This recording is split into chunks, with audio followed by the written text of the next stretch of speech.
And by the way, this show itself brought to you by African Muslims Agency. Imagine a world where every family has food for suhoor and iftar in Ramadan. You can call the AMA on 010-0722-262. Right, let's move on now. By the way, we're going to talk about some developments regarding agencies, selling Hajj packages coming up pretty shortly, which is really important because the issue of Hajj accreditation, I understand, is imminent in terms of you being accredited for Hajj this year, inshallah, right?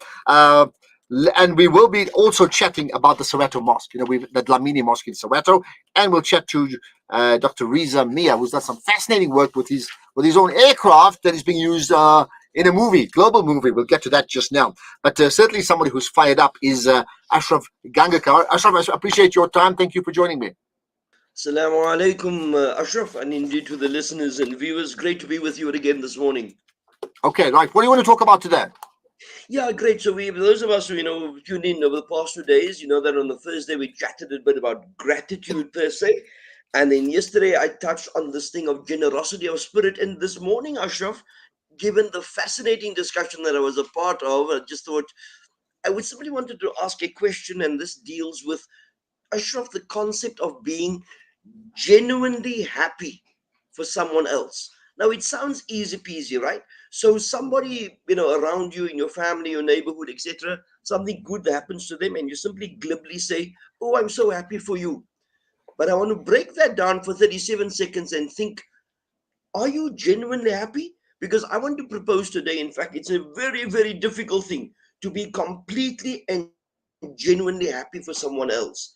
So we're quite familiar with either the adage or the saying of the Prophet ﷺ is reported to have said that you are not a complete believer until you love for your brother what you love for yourself. So your neighbor pulls up outside, your driveway with his brand new car, and you've been slogging and working hard, etc., etc., to be genuinely and completely happy for him. I say for many people, it's a challenge. Your co-worker gets promoted, and you've been working as hard, going to work early, etc., genuinely happy for others. That's not the easiest emotion to come by. And so today I just want to ask the question, and hoping that you will take it further, because tomorrow we can chat about a little bit further in terms of the time constraints we have here. Yeah. Are you capable of being genuinely happy for another person? And if not, if all that happiness is tainted with jealousy and envy, firstly, I want to tell you it's okay to feel that way.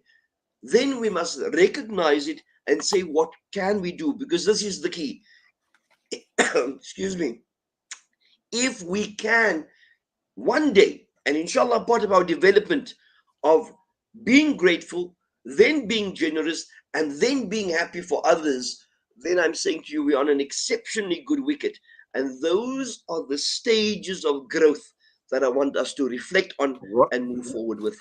And I'm going to reflect on that question. Are you genuinely happy when somebody else succeeds in a certain space? I'll think about that, and maybe we'll get some answers tomorrow. Ashraf, as always, thank you for your time, right? No, thank you, Ashraf. Thanks for having me. Take care. All There the we are. best, Salams. Ashraf Gangekar from, in fact, doing it on behalf of the AMA, but also he's the director of the Oracle Academy, which is a high school in Cape Town. Right, let's talk about Hajj, and there's some developments regarding Hajj plans, not so much in terms of the quotas, but certainly in terms of the travel agents, or the agents as you would know them, and that we'll talk about right after this.